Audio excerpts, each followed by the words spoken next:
Bem-vindos a mais uma de nossas análises. Hoje, a gente vai direto ao ponto para destrinchar uma narrativa complexa e transformá-la numa explicação visual bem direta. Nosso foco é um conto magistral da literatura clássica, o mito de Píramo e Tisbe. Essa é uma daquelas histórias ancestrais sobre o peso do confinamento, sobre limites físicos impossíveis e, claro, sobre as consequências mortais de escolhas precipitadas. Nós vamos desvendar juntos cada camada dessa tragédia síria e ver como cada pequeno detalhe leva a um desfecho que era, infelizmente, inevitável.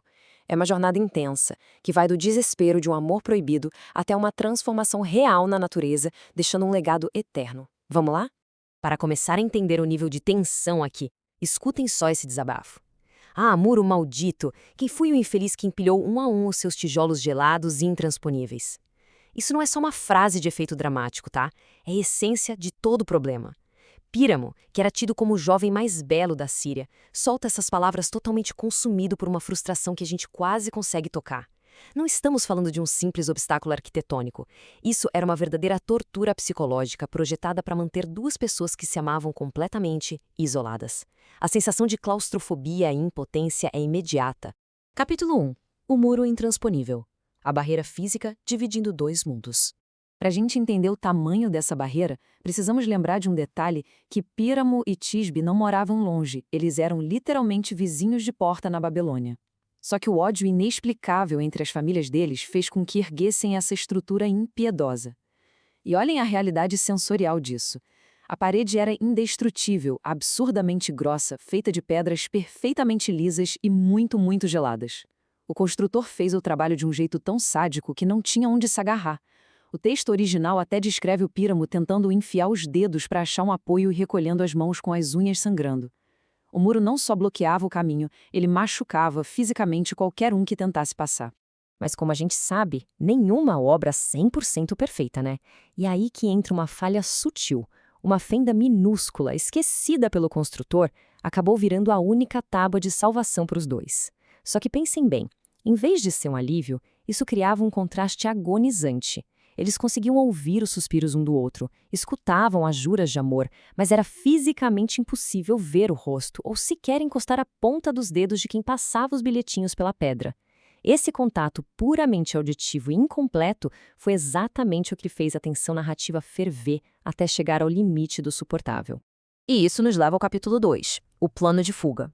Uma estratégia desesperada por liberdade. O tempo estava passando rápido e eles sentiam que a juventude ia acabar sem que pudessem se ver direito. Então, inspirados por Vênus, a deusa do amor, eles tomam uma decisão drástica. A situação era insustentável. Eles bolam o plano em 3 passos rápidos.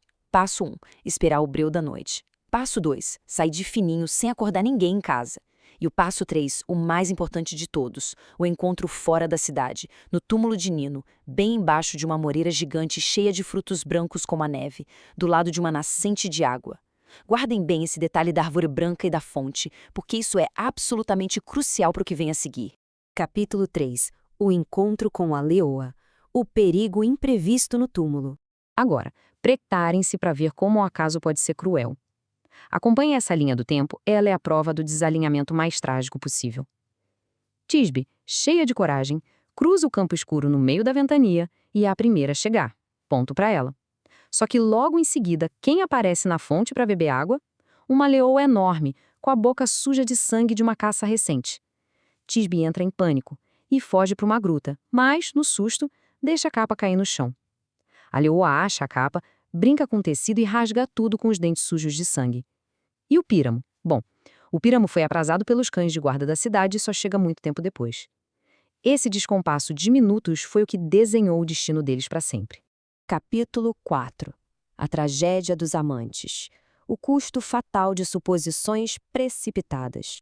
Imaginem a cena. Píramo finalmente chega ao local deserto, sob a luz pálida da lua. A primeira coisa que ele vê são pegadas fundas de um predador no chão. E então, vem a pergunta que congela a alma de qualquer um.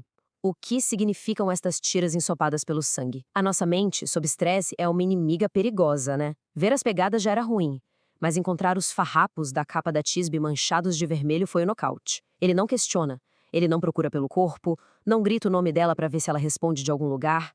A dedução ali na cabeça dele foi absoluta e irrevogável. ela foi devorada. A reação dele tem um peso devastador. A culpa bate forte. Afinal, a ideia da fuga tinha sido dele, e ele chegou atrasado, deixando a garota sozinha no escuro. Píramo simplesmente não consegue lidar com o que ele acha que aconteceu. Num ato de desespero puramente cru e imediato, ele saca um punhal afiado de bronze e crava no próprio peito. O texto nos diz que o sangue jorra com tanta força, mas tanta força, que respinga lá no alto das folhas da moreira e desce até encharcar as raízes no chão. Capítulo 5. Unidos pela morte. Um último e trágico reencontro. Enquanto a tragédia acontecia, Tisbe toma coragem para sair do esconderijo. O amor, afinal, vence o medo da fera. Mas quando ela volta e olha para o ponto de encontro sob a árvore, o choque. Píramo está no chão, dando os últimos suspiros. É a imagem perfeita da angústia. Ela se atira sobre ele, implorando por alguma resposta. E ao ouvir a voz dela, ele faz aquele esforço final, abre os olhos pesados por uma fração de segundo. Ele dá a ela um sorriso passageiro, uma conexão rápida de reconhecimento, aliviado por vê-la viva. E então, a vida se apaga. Quando Tisbe vê a capa rasgada e o punhal cravado, a peça final do quebra-cabeça se encaixa. Ela entende o erro fatal instantaneamente, e a dor dela vira uma determinação inabalável. Ela diz algo incrivelmente poderoso. Já que a vida foi implacável em seu propósito sinistro de nos manter afastados, que seja a morte agora a nos unir para sempre. Com uma decisão ferrenha de não deixá-lo ir sozinho, ela pega o mesmo punhal, ainda manchado com o sangue dele, e faz exatamente a mesma coisa, garantindo que o que a vida não permitiu em vida, a morte selaria pela eternidade. E aqui entra uma parte visual impressionante dessa mitologia. Lembram das amoras brancas como a neve que a gente mencionou lá no começo do plano de fuga? Pois é, o sacrifício deles alterou a própria natureza do lugar. Aquela quantidade enorme de sangue que jorrou e penetrou nas raízes transformou as frutas de forma permanente.